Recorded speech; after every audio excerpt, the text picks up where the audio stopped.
These unsettling stories took place on Halloween, a night when ordinary events turned into chilling encounters. It started with the little things. Megan would come home after a long day at work to find her keys moved slightly out of place or the kitchen cabinet door left ajar, even though she was certain she had closed it before leaving. She shrugged it off at first, thinking she was just tired and absent-minded. But then, it escalated. One evening, after settling in bed with a book, Megan heard soft footsteps in the hallway. Her heart raced, but when she went to check, the apartment was empty. There was no sign of anyone, and the doors and windows were securely locked. A sinking feeling set in, but she brushed it off as paranoia. A few nights later, she woke up in the middle of the night to the sound of breathing. Deep, slow breaths. At first, she thought it was her own, but the sound was too close, too distinct. The breathing wasn't coming from her. It was coming from the corner of the room. She sat up quickly, her eyes adjusting to the dark, but there was nothing there. Shaking, she turned on the light, but her room was empty. Still, the feeling of being watched lingered. Days passed, and the strange occurrences became more frequent.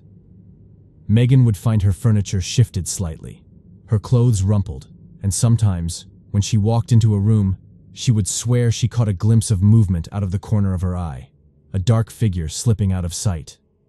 The worst came one night when she was lying in bed, trying to calm herself enough to sleep. The sensation of being watched had become constant, but she couldn't pinpoint where it was coming from. As she lay there, staring at the ceiling, she suddenly felt pressure on the end of her bed. Something, or someone, was sitting there. Her breath caught in her throat, and her body went rigid with fear. Slowly, she turned her head toward the foot of the bed. In the darkness, she could just make out the silhouette of a figure, sitting motionless, facing her. Megan's mind raced.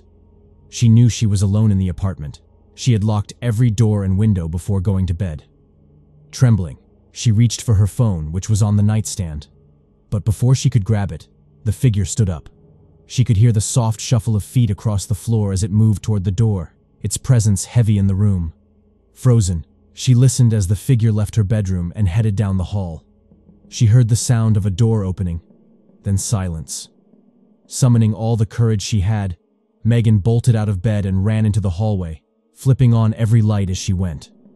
The apartment was empty, every door still locked. But when she reached the closet door at the end of the hall, it was slightly open, a door she hadn't touched in weeks. Shaking, she slowly opened the closet door and found what she had feared most. There was a small crawl space above the closet, just large enough for someone to squeeze through, and inside the crawl space were old, dusty blankets and a few empty food wrappers, evidence that someone had been living there, watching her. She called the police, and they discovered that someone had indeed been hiding in her apartment for weeks, slipping in and out while she was at work, and watching her every night while she slept. Megan moved out the next day, but the feeling of being watched never fully left her.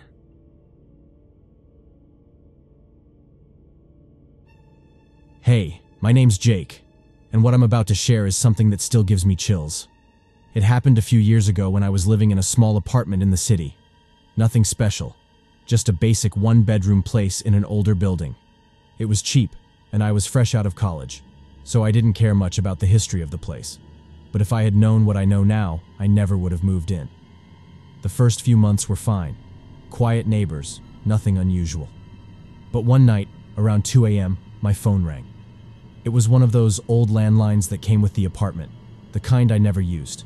I figured it was just a wrong number, so I let it go to voicemail. But when I listened to the message the next morning, I froze.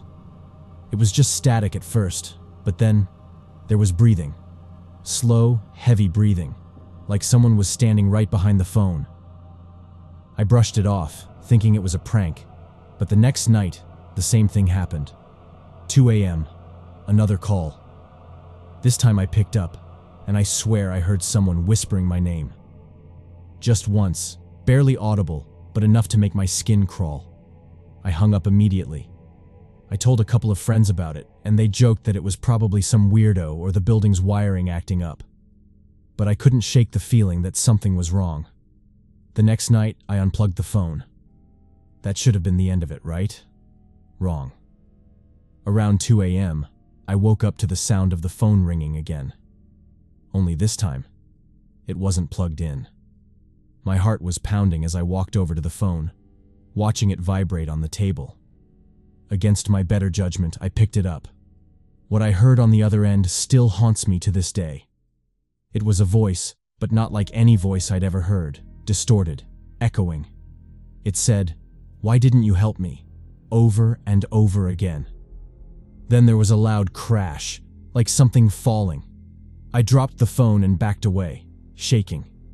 I didn't sleep the rest of the night. The next morning, I called the landlord. I needed to know if anyone else had reported anything strange. He hesitated before telling me that, a few years ago, a guy had lived in my apartment. A loner, kept to himself. One night, he had a heart attack and tried calling for help. He never made it to the phone in time. I moved out that weekend. But sometimes when I wake up in the middle of the night, I still hear a phone ringing in the distance, and I wonder if that poor guy is still trying to make his last call.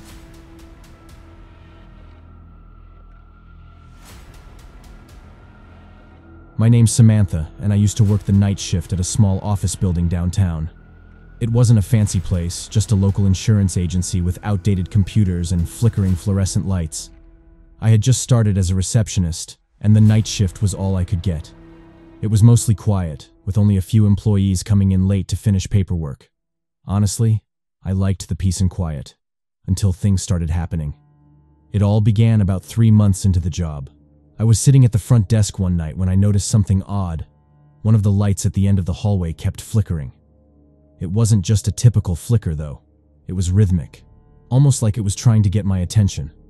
I mentioned it to the janitor, Pete, and he laughed, saying, "That light's been doing that for years. Just ignore it." But it was hard to ignore, especially when I started hearing footsteps from that same hallway after everyone had left. At first, I thought it was just the building settling, or maybe Pete still cleaning up. But then one night, around 3 a.m., I heard something else. It was faint, almost like a whisper, coming from the darkness beyond my desk.